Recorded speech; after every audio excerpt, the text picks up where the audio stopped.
ഹരേ കൃഷ്ണ. ശ്രീമദ് ഭഗവത്ഗീത അധ്യായം 2 സാഖ്യയോഗം. അർജുനൻ ശിഷ്യനെന്ന നിലയിൽ കൃഷ്ണനെ അഭയം പ്രാപിക്കുന്നു.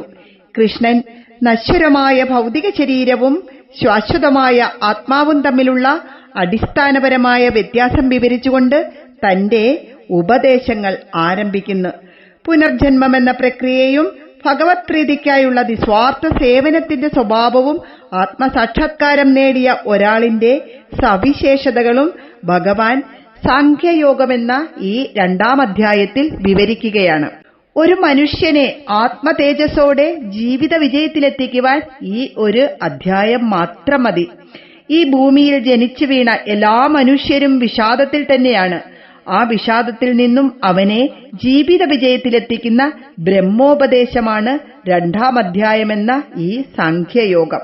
കണ്ണീർ നിറഞ്ഞ നേത്രങ്ങളോടെ ദുഃഖാതുരനായി അനുകമ്പയ്ക്ക് അധീനനായിപ്പോയ അർജുനനോട് ഭഗവാൻ പറയുകയാണ്, ആത്മാവിന്റെ നശ്വരതയെക്കുറിച്ചുള്ള അജ്ഞാനമാണ് അനുകമ്പയ്ക്കും കണ്ണുനീരിനുമെല്ലാം കാരണമാകുന്നത്.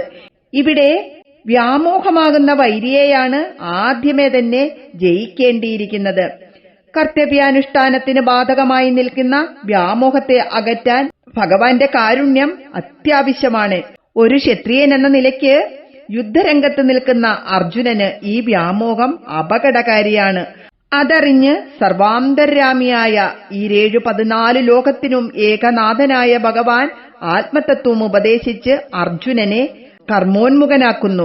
വിഷാദരോഗിയായി മാറിയ പാർത്ഥനെ കർത്തവ്യനിഷ്ഠനും ഉത്സാഹിയുമാക്കുവാനായി ഭഗവാൻ ഇങ്ങനെ പറയുകയാണ്, അശ്രുപൂർണമായ കണ്ണുകളും വിഷാദപൂർണമായ മനസ്സും അജ്ഞാനത്തിന്റെ ഫലങ്ങളാണ്.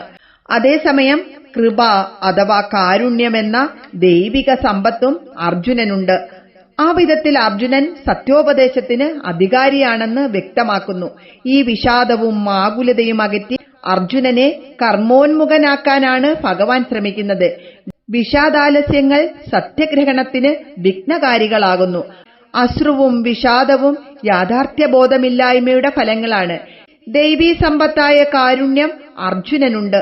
ആ സ്ഥിതിക്ക് സത്യോപദേശം ഗ്രഹിക്കാനുള്ള അർഹത അർജുനൻ നേടിക്കഴിഞ്ഞിരിക്കുന്നു. അങ്ങനെ ഭഗവാൻ അർജുനന് ഉപദേശം കൊടുക്കുന്നതാണ് ഈ സാഖ്യയോഗമെന്ന 2-ാം അധ്യായം. 2-ാം അധ്യായം മുതലാണ് ഭഗവാൻ നമ്മളോട് അർജുനനെ മുൻനിർത്തി ഉപദേശിക്കുന്നത്. ആദ്യം യുദ്ധകളത്തിലെ നിരീക്ഷണമായിരുന്നു.